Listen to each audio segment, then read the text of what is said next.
नमस्कार, मैं रितेश कश्यप, राष्ट्र समर्पण न्यूज से।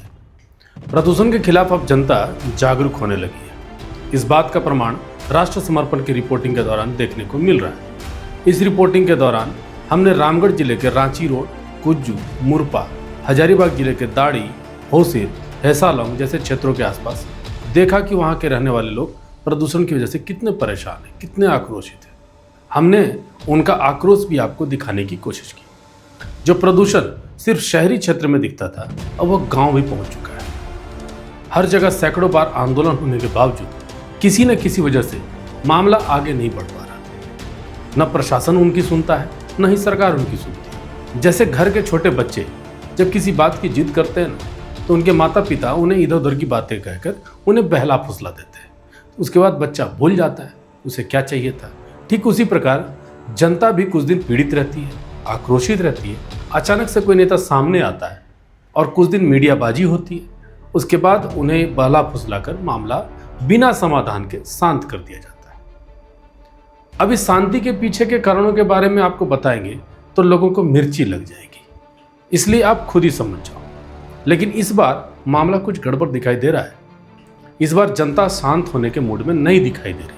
कोई नेता इस बार इन्हें मूर्ख नहीं बना सकता, क्योंकि इस बार इस प्रदूषण रूपी दानव से लड़ने के लिए महिलाओं ने अपनी कमर कस ली है।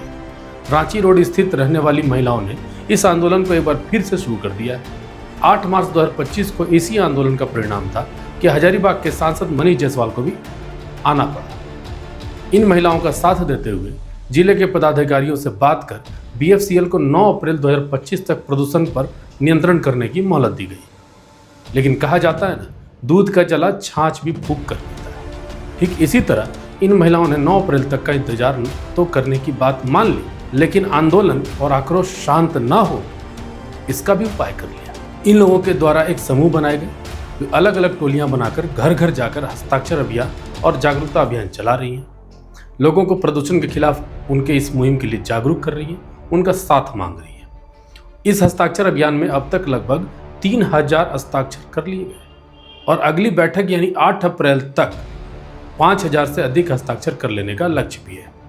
उसी दिन की बैठक के बाद यह भी तय होगा कि आगे की क्या रणनीति होगी। आप लोगों ने पुष्पा फिल्म देखी होगी, उसमें जो हीरो है वो अक्सर कहता था झुकेगा नहीं।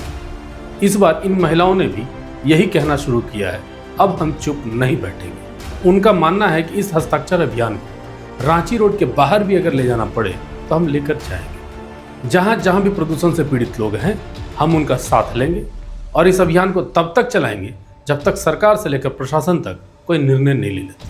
आपको एक बात और बता दूं, इनकी मुहिम सिर्फ सड़कों पर ही नहीं, बल्कि इन्होंने प्रदूषण के खिलाफ इस मुहिम को व्यापक बनाने के लिए सोशल मीडिया का भी सहारा लिया है। जैसे फेसबुक, ट्विटर, इंस्टाग्राम, ये लोग प्रतिदिन इस पर पोस्ट कर रहे हैं, संबंधित अधिकारियों को टैग कर रहे हैं। इसी क्रम में भारत सरकार के पर्यावरण मंत्रालय के अंतर्गत सेंट्रल पॉल्यूशन कंट्रोल बोर्ड को भी इन्होंने टैग करते हुए ट्वीट किया। उनकी ओर से Jharkhand state pollution control board को भी टैग करते हुए एक्शन लेने की बात कही गई।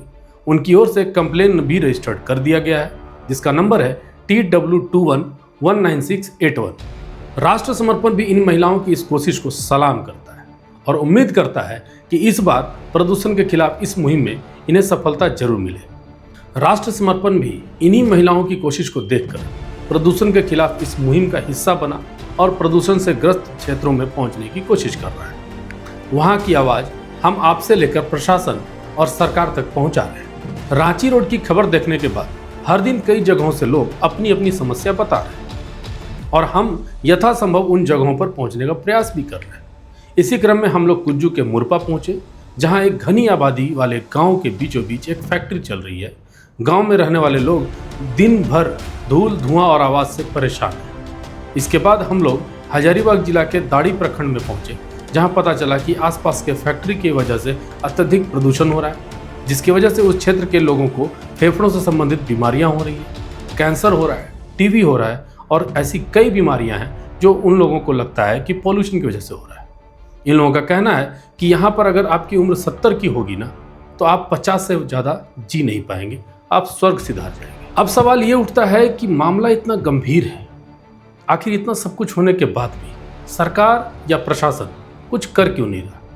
यह तो आपको पता ही होगा कि इन कारखानों के प्रबंधक काफ़ी पैसे वाले होते हैं। इनकी पहुंच बहुत ऊपर तक होती है, इसलिए सरकार की कोई भी मशीनरी इनका कुछ नहीं कर पाती। कभी पहुंच, कभी पैरवी, तो कभी पैसों के बदले ये लोग सरकार, प्रशासन, नेता और मीडिया सबको मैनेज कर लेते हैं। अब सवाल ये उठता है कि ऐसा कब तक चलता रहेगा? अगर ये बड़े लोग हैं तो क्या आम जनता को मारने का लाइसेंस इन्हें मिल गया है?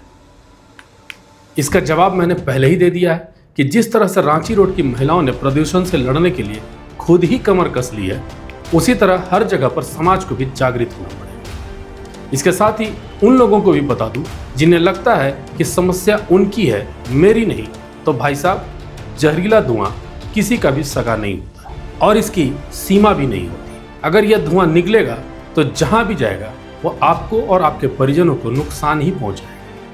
फिर वह कोई आम आदमी हो, खास आदमी हो, या बहुत बड़ा नेता हो, या बहुत बड़ा पदाधिकारी हो, यह धुआं किसी को भी नहीं छोड़ेगा। हमारा आग्रह है कि आप भी हमारे इस मुहिम से जुड़े और अपनी समस्या हमें बताएं। हम आपकी कहानी भी समाज तक, सरकार तक, प्रशासन तक ले जाने की कोशिश करेंगे। आप हमें कमेंट करें, इस वीडियो को शेयर करें और अधिक से अधिक लोग हमारे इस मुहिम के साथ जुड़े। बस यही विनती के साथ आप सभी से अलविदा लेता हूँ। धन्यवाद।